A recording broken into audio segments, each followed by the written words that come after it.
ইউরোপীয় ইউনিয়ন বাংলাদেশকে সর্বোচ্চ সমর্থন ও সহযোগিতা দেওয়ার জন্য প্রস্তুত। কয়েকদিন আগে ইউরোপীয় ইউনিয়নের ১৯ জন রাষ্ট্রদূতের সঙ্গে আমার বৈঠক হয়েছে।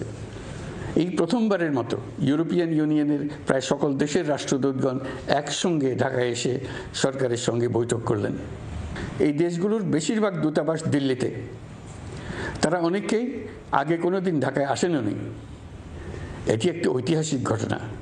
একত্রে ঢাকায় আসলেন শুধু এই বার্তা দেওয়ার জন্য যে ইউরোপীয় ইউনিয়ন বাংলাদেশকে সর্বোচ্চ সমর্থন ও সহযোগিতা দেওয়ার জন্য প্রস্তুত। অন্তর্বর্তীকালীন সরকারের সংস্কার উদ্যোগ এবং গণতান্ত্রিক পদ্ধতিতে নির্বাচনের প্রক্রিয়ার কথা আমি তাদেরকে জানিয়েছি। সেটিতে তারা পূর্ণ সমর্থন জানিয়েছেন এবং সরকারকে সর্বোচ্চ সহযোগিতা করবেন বলে জানিয়েছেন। বাংলাদেশের বিরুদ্ধে অপপ্রচার এবং ভুল তথ্য প্রচারের বিষয়েও আমি ইউরোপীয় ইউনিয়নের কূটনীতিকদের জানিয়েছি। ইউরোপীয় দেশগুলোর মধ্যে যাদের ভিসা অফিস নয়াদিল্লিতে আছে তাদেরকে ঢাকা বা অন্য কোনো প্রতিবেশী দেশে ভিসা অফিস নিয়ে আসার জন্য আমি অনুরোধ করেছি। আমি বলেছি, ইউরোপীয় দেশগুলোর বিশ্ববিদ্যালয়ে ভর্তির জন্য অনেক বাংলাদেশি শিক্ষার্থীর ভিসা পেতে সমস্যা হয়। তারা যদি ভিসা সেন্টার ঢাকায় নিয়ে আসেন তাহলে আমাদের ছেলে মেয়েদের ভোগান্তি কমে যাবে।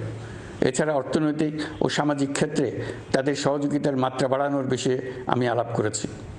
বিশ্বব্যাংক সহ অন্যান্য সকল দাতা প্রতিষ্ঠানসমূহের কাছে আমাদের অর্থনীতির ভবিষ্যৎ সম্বন্ধে আস্থা প্রতিষ্ঠিত করতে অন্তর্বর্তীকালীন সরকার সক্ষম হয়েছে। তারা নতুন উদ্যোগে এবং নতুন উৎসাহে আমাদের সঙ্গে নতুন আর্থিক সম্পর্ক গড়ে তুলতে এগিয়ে এসছে।